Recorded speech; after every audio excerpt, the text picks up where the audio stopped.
Ooh, welcome back, Sensei here, back with another video. Today I'm doing a fight analysis breakdown prediction for the rematch of Conor McGregor and Dustin Poirier. Okay, so quick rewind. Conor won the first matchup, right? TKO, clipped him behind the ear, but I think it's going to be a different fight. First off, Conor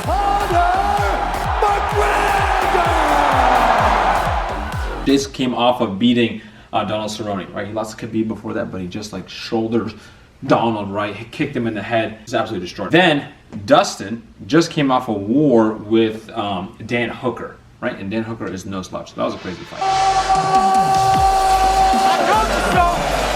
told you so. Also, Dustin has also finished, I forgot, but he finished Gaethje, and he submitted Holloway. That was a little bit earlier, but he, more recently, 2 years ago, just finished Gaethje. So Dustin is no slouch.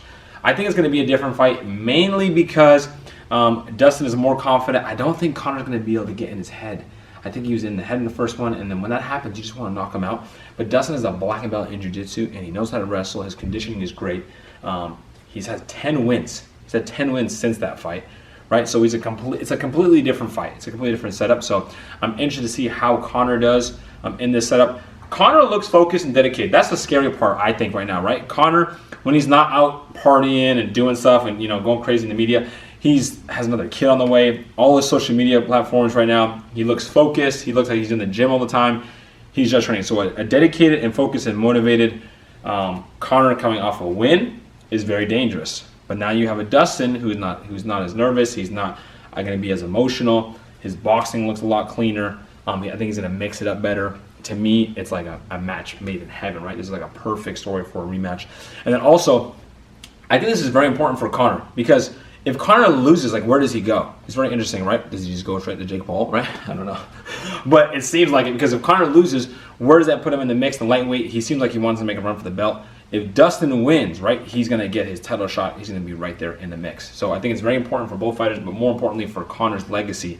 If he loses this, I don't know, it's going to be tricky. Where does he go from there? But I want to give a little, breakdown of what I think is going to happen technically and martial arts wise, punches and kicks and wrestling, and what's going to happen in the fight coming up in January. But the fight will be streamed exclusively on ESPN+. So click the link below, right? Sign up for ESPN+ and buy UFC 257. Also, ESPN+ has NCAA sports, basketball, football. It has the Dana White Contender Series. It's got a bunch of cool stuff on there as well. So again, click the link below, sign up for ESPN+, and buy UFC 257.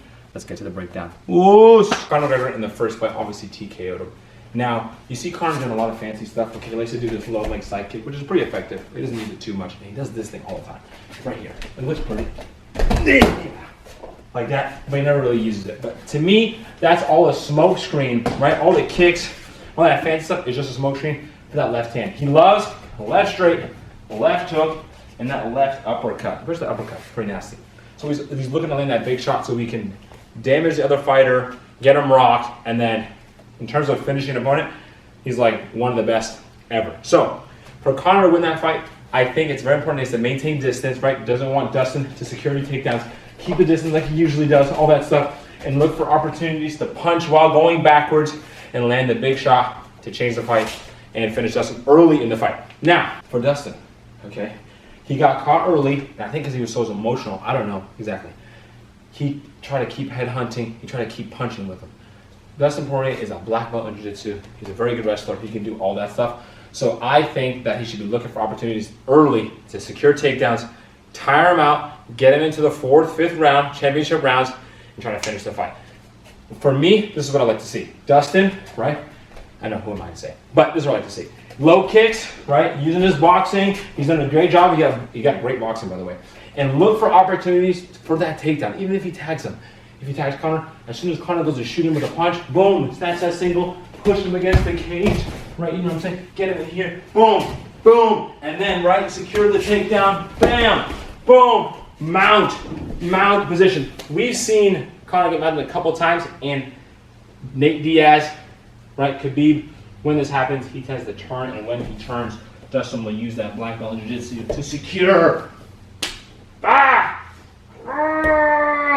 Boom, jump over the cage and do all that stuff. So, my prediction for Conor, early TKO, right, if he catches him again. But for me, I think Dustin's a great chance to finish this fight on the ground. Take it where Conor doesn't want to go, right? Take the fight where he doesn't want to be and finish him on the ground, okay? Let me know in the comments what you think. And again, the fight will be streamed exclusively on ESPN+. Click the link below, sign up, and buy UFC 257. Boost.